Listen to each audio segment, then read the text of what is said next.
So I'm with Scott Richardson, and Scott had an interesting story, treasure story, about his grandfather that happened a long time ago, and we did a video on that, and I'll leave a link to that video at the end of this video. But Scott, I want you to finish telling the story of what happened, because we asked for some help to try and get there and try and locate this treasure of your grandfather's. And with that, Scott, take it away.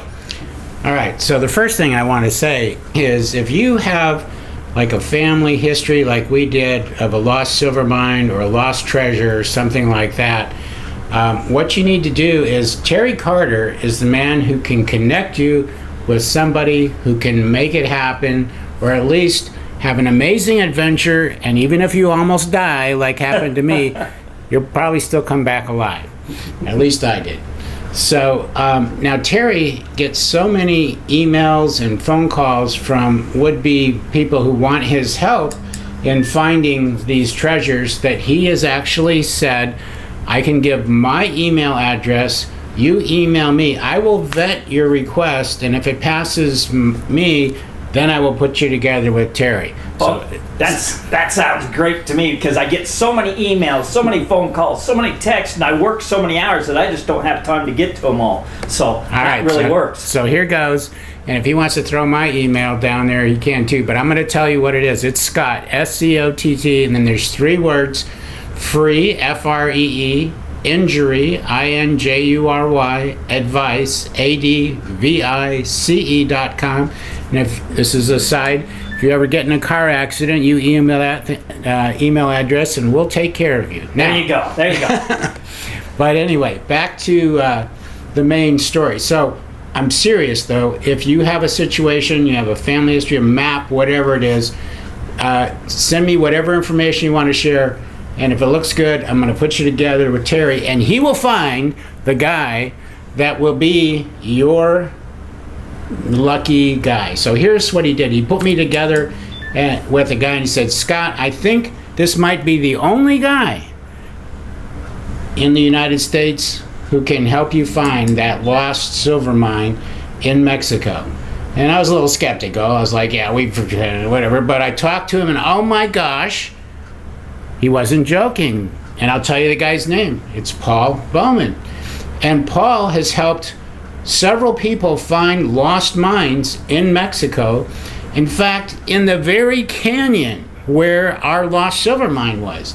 And when we described the location, and by the way, I have my cousin, he was the one who located it after we had sent several expeditions, family expeditions, down in that canyon without finding it. And this is after the Mexican Revolution and all stuff. It's like 40% pure silver. It's like an amazing story. You can see the other video about that. And he said, Scott, my cousin said he used to be an aerial photographer. I found it. I said, what do you mean you found it? And he goes, I found it. I go, how'd you find it? And he goes, Google Earth. And he showed me everything, and I said, oh, yeah, that all fits up. And so I talked to Paul Bowman. Paul goes, I know that canyon, the Guaynopa Canyon, like the back of my hand. And he said, I found a lost mine there already. And he said, so let's go down there. I got to re-find that mine. It's been a little while. We'll find your lost silver mine on the way. And there's another buried treasure there that was buried by the Apaches, and I got to tell you that story real quick. So the Spaniards had silver mining all through this canyon, and they were making money by packing out ore on mules. So it's got to be quite rich ore in order to make make money on it. And they enslaved the Indians. And at the same time they enslaved them, they were trying to convert them to Christianity. So Terry goes, well, maybe you got, a little better treatment if you converted. I'm sure there was some kind of incentive.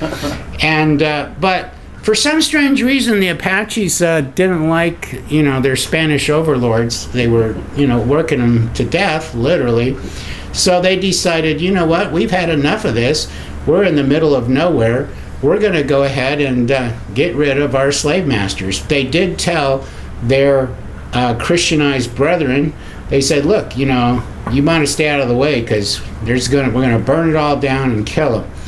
Well, apparently the Christianized brethren said, hey, look, at least give us enough time to gather up all the gold and everything and the relics, and we're going to take them to safety. And they said, yeah, you can have that stuff. So they did. And then you can still see in this canyon, the stone structures are still there for the monastery and the church, but everything else was burned.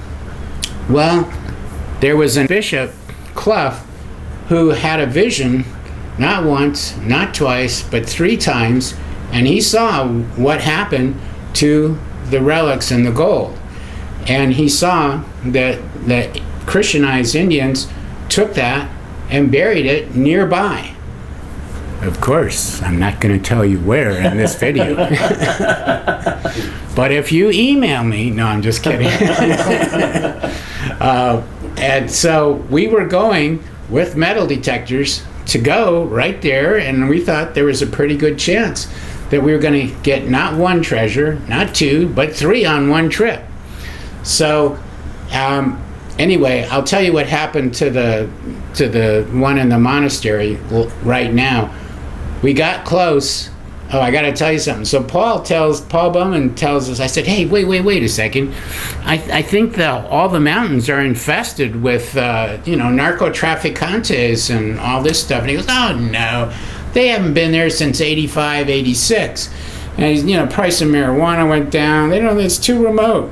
I'm going, dang, let's go. That was the only thing that was holding me back before, besides not having Google Earth.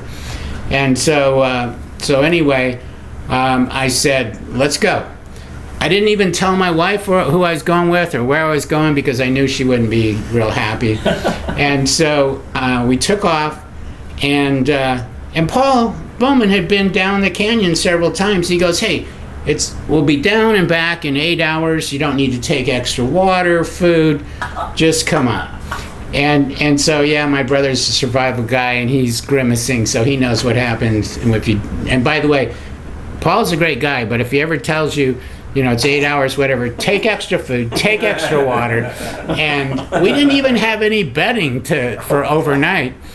And fortunately, my brother had said, always pack one of these little survival blankets, whatever. That saved my life, as you'll hear in a second. But anyway, so whenever with Paul, take a lot of extra stuff, and then you'll probably be all right. But anyway, we started down. And I'd been down the Guanopa Canyon when I was 12, no problem. I went when I was 16 on horseback. We got lost. That was my father's fault. He was the guide. And we ran out of water. And I'll tell you that real quick. So nobody had any water for like 12 hours. The horses, whatever. We were bedded down on the side of a steep mountain because the sun went down and we were lost. Again, it was my father's fault. And he's now in heaven, so, I'm sure he did some other good things. But anyway, so my father wakes me up at like midnight, and he says, Scott, let's go get some water for everybody that's, hasn't had any water. And I said, okay. So we followed the canyon, and it kept going down, and every time it plunged down, there was some mud, but no water. And finally, there was a big plunge, and then it was the last water that had been there for probably, I don't know, days. But every cow within 20 miles had been drinking at this place. There was no water there, but it was just, you could see a little bit of shiny stuff on top of mud and about 1,000 cow pies. And so my dad shined the light down there, and he said, Scott, you want to go first? And I looked at that, and I said, are you crazy? And he goes, okay, I gave you first choice. And he gets down there and starts straining the mud and the cow pies through his teeth. And I said, Dad, you are a doctor. And he goes, son, it's only the human stuff that causes problems. And he kept sucking the mud and the cow pies through his teeth. But my response, when he asked me, invited me to go first, he said, do you want to go first? And I said, I'm thirsty, but I ain't that thirsty. So anyway, but on this trip, we ran out. We were running low on water, but I was carrying a winter pack in a very hot summer. I mean, it was miserably hot, and I didn't realize it, but I overheated. And when I overheated, I started to get sunstroke or heat stroke. And when that happens, your thinking goes crazy, and you don't realize it. And all of a sudden, though, I knew something was wrong because I'm shaking, and then I started like falling down. And I thought, this isn't normal. And I had a real hard time getting back up to my feet. And meanwhile, the rest of the group had gone ahead. And I thought, well, I'll catch up. Well, fortunately, there was somebody in our group who was a chiropractor who was Paul Bowman's older brother, Mike Bowman, and he came back for me, and he saw me in the shape I was in, and he got alarmed because, quite frankly, if I had continued on, I wouldn't be making this video. And so, but I didn't know that. I thought, well, I'm just having a few problems. And so anyway, I didn't want to hold up the group. So I said, hey, just leave me with some water and send a mule back. We had one mule with our guide, Mexican guy. I said, just leave me some water and send a mule back in a few days and get me. And Mike Bowman said, Scott, you won't be alive in a few days. And I thought, what does he know, right? And so, because I was out of my mind. And so then I said, well, I'll just crawl down to the river on my hands and knees. And he looks at me and he goes, Scott, you'll never make it. The river's way too, forget it. And then I'm trying to think, well, how else can I not hold up the group? And he goes, look, I'm going back with you back to where we started. And I'm like, okay. And so basically we took 10 steps and I would collapse. And then I'd have to rest for, I don't know how long, I lost track of time. And then he'd pull me up and I'd take 10 more steps and fall on my face again.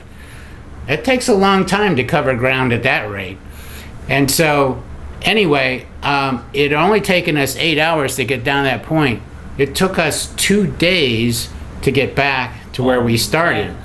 And when I had no idea where we were, because I thought, just follow the path and the mule and stuff. But Mike Bowman didn't follow the path going back. He just went cross country right over the top of these mountains and stuff. I knew that wasn't the way we came down, but I figured, well, I either follow him or I die, so I'm going to follow him. And it was rough. It was really bad. But halfway through our journey, we finally found a place that wasn't so rough we could bed down for the night. Mike had no bedding, because of course we don't need it, right? And but I had my survival whatever, the thing I could wrap myself in because of my brother's insistence. So while Mike froze to death and got attacked by ants, I was actually feeling quite toasty in my little survival thing thanks to my brother. So he has done 1 or 2 good things for me in his lifetime, but that was one of them. Yeah, Dallin Richardson, and by the way, he asked me to plug, he has a great adventure school for autistic kids, and if you email me, I'll connect you, and your kids will be wonderful, and now I've paid you back down for saving my life. I'll tend to sign up for you. But anyway, yeah, that, and then when I finally made it back, we finally found a place that there was like a road, at least somebody had paved something, so I knew we were getting close to civilization somewhere, and that gave me enough courage to continue on the journey. But when we saw our camp below, I was at the top of a small hill, and it just took me 4 freaking hours to get down there because I was still so exhausted. And anyway, when I finally made it back, most people would say, and you probably swore at that point you would never go back. No, I was still crazy. And for several months later, I was planning to go back until I forgot to tell you. So when Paul said, you don't have to worry about narco-trafficantes, we found the church from a distance, but before we went there, oh no, I got to tell you this before we even got to the Guaynopa Canyon, as we were going up the road, all of a sudden, a black Chevy Suburban pulls up alongside us, and there's 4 guys holding, as they say in Spanish, cuernos, which is a slang for AK-47s. And they pulled up beside us, and they said, "Hey, you guys are Americans." And Paul and his brother Mike are dual citizens, and they said in Spanish, if you know Spanish, I'll translate in a second, they go, "No, somos mexicanos, we're Mexican." And I'm going, well, I guess that's technically true. And so, anyway, then they said, "Well, ¿de dónde son ustedes? Where are you guys from?" And they answered, and actually they have a house there in Dublan, which is close to the town they're going to say, Casas Grandes, but they really weren't from Casas Grandes. And they said, "Somos de Casas Grandes." And then these guys answered, "Nosotros somos de Casas Grandes." And I thought, okay, where's this conversation gonna go? Like, we're from there, so keep talking. And then he said, "Well, you must know this guy." And they said, "Yeah." And he said, "Well, he's a friend of ours." And so they got on the radio, started talking, whatever. And I found out later on he was an Anglo, but he's a wannabe gangster. Okay, so actually they did know him. And so anyway, then on. Oh, and the other thing I forgot to tell you is they had 4 guys in this vehicle, all with their AK-47s pointing up. 3 of them were more or less, human. But there was a 4th guy sitting in the back. He had cold steel eyes. He never said a word.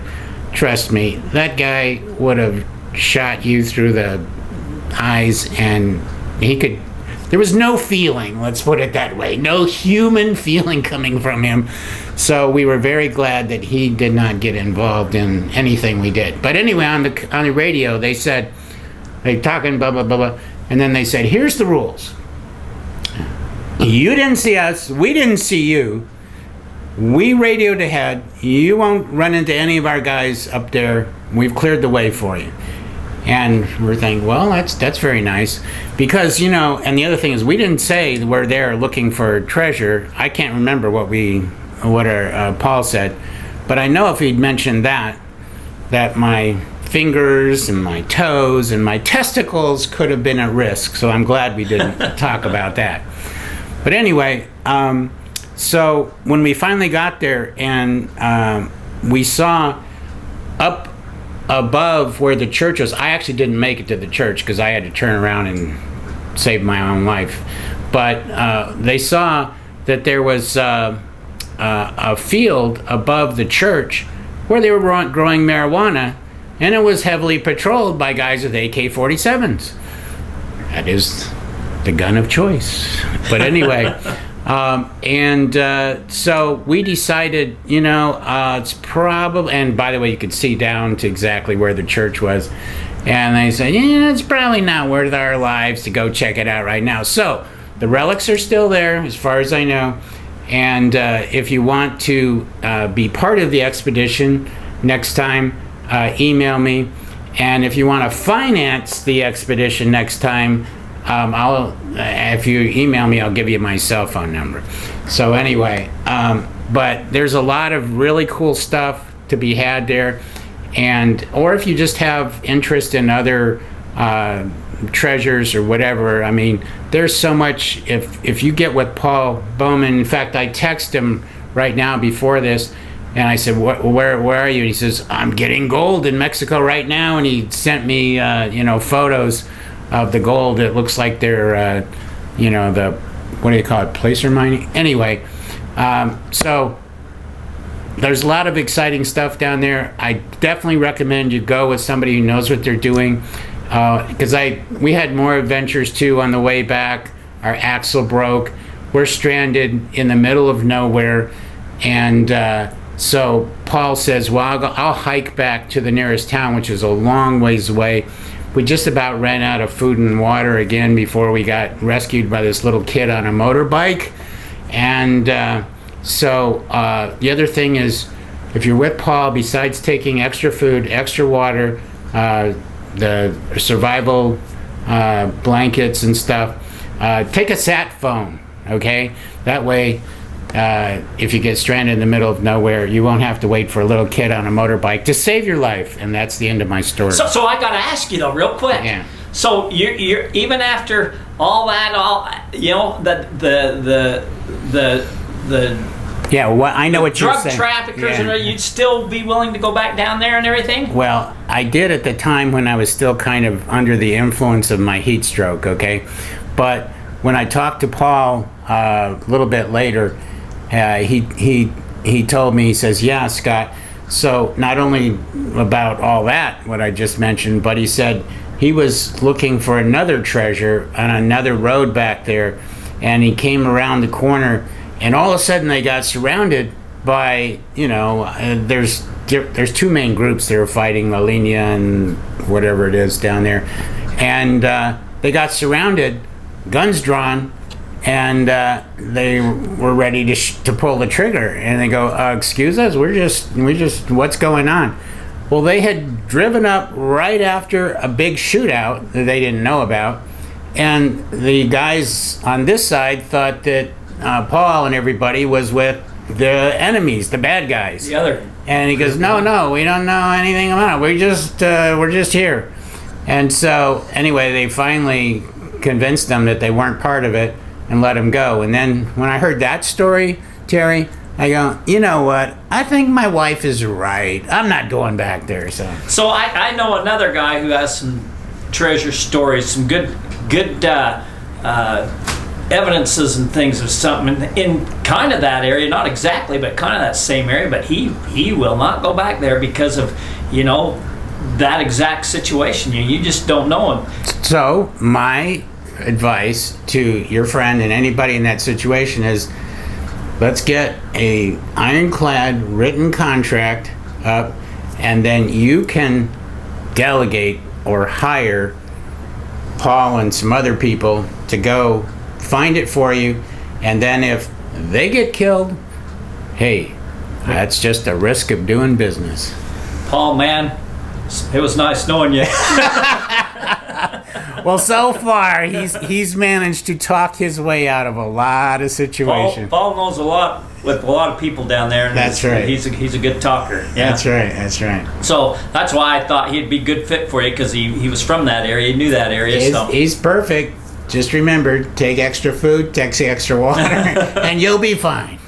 And with that, Scott, man, thank you. Appreciate that. And that's a wrap.